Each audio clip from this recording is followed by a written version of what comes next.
Okay, so day 37, here's the update. There's something going on that is huge, and there's a huge change coming to the Middle East and to the Israel-Palestinian relationships. But unfortunately, this isn't going according to the plan of the Iranian regime, nor Russia, nor China, because the shift actually started yesterday.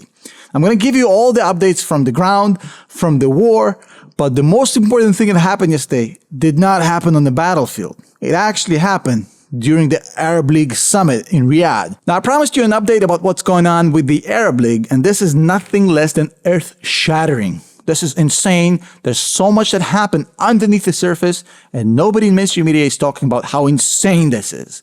Now, yesterday, the Arab summit was in Riyadh. All the bells and whistles, a lot of craziness. The plan was to bring down the hammer on Israel in the summit, but that did not happen. That didn't happen. Here's what actually happened.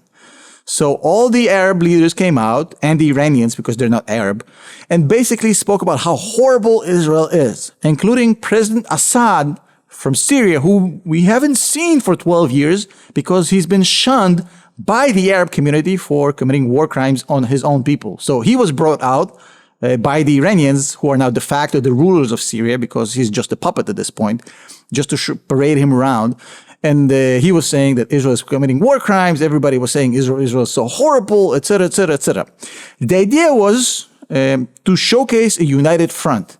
And even we had a handshake from MBS from Saudi, was shaking the hands of the Iranian representative, and that was celebrated as a unification of Saudi and Iran. Let me tell you something. If you have a handshake being celebrated by two countries, that doesn't mean it's a good thing. If you have to celebrate a handshake, the relationships are not as good as they seem. But that's just a side note. So the idea in the summit was to bring down a 4-point resolution on Israel by the Arab countries. And these 4 points were supposed to be, number one, threaten the entire world that is supportive of Israel, including the United States, of an oil embargo like they had in 1973. Number two, basically ban all flights by Israeli planes of any kind over Arab airspace. Number three, forbid the United States to provide weapons from its warehouses that are located in Arab countries. And number four was basically close down all diplomatic relationships between Arab countries and Israel pending the end of the war, temporarily. This was supposed to be the resolution. However, it was blocked. And the countries who voted for it, I think you can guess, starting with Iran and a bunch of other countries. But the countries who blocked this proposition was the United Arab Emirates, Saudi Arabia, Bahrain, Morocco, and a few others. If you pay attention to this, you'll notice that UAE, Bahrain, Morocco, and Saudi are actually the core of the Abraham Accords between Israel and the Arab world. So if you had any thoughts that the Abraham Accords are dead, as you can see, when push comes to shove, when the rubber meets the road, the Abraham Accords are still intact.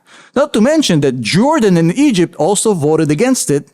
They have long-standing peace agreements with Israel. So the idea of this multi-front war against Israel, which was envisioned by the Hamas, did not happen. Jordan and Egypt are staying put. They have a peace agreement. All the Gulf countries and the Abraham Accord members, including Saudi, which is en route, are staying put. They would like to keep those agreements. The Judea and Samaria Arabs, the West Bank, are not uprising because the IDF has basically put a lid on that. Nasrallah has basically bailed on Hamas in two separate speeches in which he abandoned Hamas because he's like, I'm not going to destroy Lebanon over you guys, because the de facto result would be the complete destruction of Lebanon. So this idea of the convergence of multi-front war against Israel by the Hamas leadership did not pan out. Now, IDF progress continues. They're moving at an incredible speed. They're surrounding the city center of Gaza from every possible direction, literally knocking on the door of Shifa Hospital, the main headquarters of Hamas. Now, Hamas is deeply distressed at this point. It's safe to say they did not have a good weekend. They're basically converging battalions because a lot of them have been wiped out or cut in half. So they're mixing together, welding together different battalions to kind of make up some sort of a fighting force. All they're able to do right now, because half of the command center was taken out, they carry out these single attacks, RPG attacks, IED. The other day, they placed an IED on a mosque. So when the IDF force was moving next to that mosque, they didn't destroy it because it was a sacred place. It exploded and killed 4 or 5 IDF soldiers, injuring another 5 or 4. The death toll right now for the IDF ever since they started this war is at 40 casualties. But it is not a strategic weapon that can allow Hamas not to survive, not to fend off the IDF. So the IDF is currently on the brink of Shifa. We'll talk about that in a second. And they're finally on the push to victory in North Gaza, which we thought is going to be months away, maybe at least a year away. They've done it in a couple of weeks. Absolutely incredible. Now, the speed of progress is surprising. They're days away from taking Shifa. Now, what they've announced is very interesting. Every day, a section of Gaza is going to be announced as a free zone from fighting for 4 hours. It's going to allow people to evacuate south. So every day there's a 4-hour humanitarian break at different parts in Gaza on this rolling kind of setup to allow remaining civilians to move south, because nobody wants the civilians in the war zone. Definitely not the IDF. Now, what's crazy is the frequency of rockets that have been firing from Gaza by Hamas to the center of Israel have gone dramatically down. And even though I just said dramatically, it's kind of a dramatically and incredibly and statistically all in one word. I converged it. So it went dramatically down. If you go down the list of the past couple of weeks, as the IDF is pushing forward, the frequency of rockets have gone down significantly. Now, that is one more proof of the success the IDF is having on the ground. You couldn't have stopped these rockets by an air raid campaign. Boots on the ground, kills launchers, finds these launchers, eliminates headquarters, command centers. The proof is in the pudding.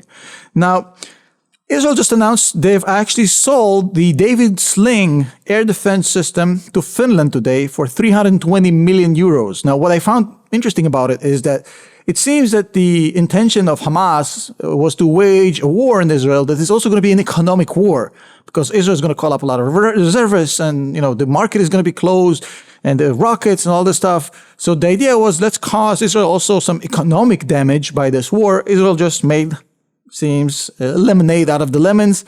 320 million euros is not chump change.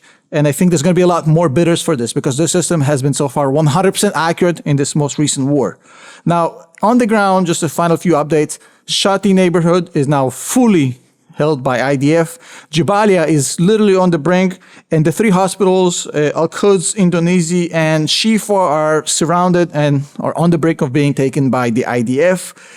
Now, there's a fear in the IDF and in the political scene in Israel that the United States is going to kind of pull back a little bit and is going to hold them off and not let them finish the work. I don't know how founded that is or not, but the idea here, they're trying to move faster because they don't know how much time they got. Now, yesterday, Benjamin Netanyahu, the Prime Minister of Israel, actually said that his goals for this is to demilitarize Gaza completely. And he said that we will not, and he said 100% not allow anybody in there who pays terrorists and glorifies terrorists. And of course, he's talking about the Palestinian Authority, which holds the West Bank, and they have a fund, it's called the Mortar Fund, in which they pay the families of dead terrorists against Israel. So he basically alluded to the fact he will not agree for the importation of the Palestinian Authority from the West Bank into Gaza. While the Palestinian Authority is kind of being pushed by the United States, the Israelis are potentially pushing a different solution, basically kind of dividing Gaza into 6 parts, and each part will be managed kind of by a different faction or a family, in a way that the United Arab Emirates is being basically managed as a bunch of different cities, and each city is a country of itself or an autonomy of itself, like an emirate. So basically dividing Gaza into 6 different emirates. Each emirate will have their own family that will be the head of that emirate, and they will control it, they will police it, they will manage it. There will be a small police force, only with handguns, no rifles, no actual military weaponry. And then Israel is going to be on top of it, basically making sure there's no security threats to Israel. But basically, it's going to be self-governed autonomy altogether. We also had the book that was found in a Hamas compound. which was Mein Kampf in Arabic. Not surprising if you learn the history of who Haj Amin al-Husseini was, the founder of the Palestinian movement, who was a well-known Nazi collaborator and one of Hitler's best friends. Microsoft actually came out yesterday and said, hey, we know that the Russians are running a massive bot campaign on social media against Israel. And I think the summary of the 37 days of war so far are huge military achievements by Israel, a complete PR loss on the propaganda war. Because if we got people glorifying Hamas as freedom fighters, I think that battle is currently being won by the wrong people. Now, the next phase of this, how this plays out. Gaza city center is surrounded. The IDF will attack from 6 or 7 different sides on the complete enclosure, multi-front war, kind of this pincer movement. The end of Hamas is near. This is all but over. Shout out to all the people who are protesting pro-Hamas, calling it pro-Palestine. You ain't fooling nobody. I'll see you in the next video.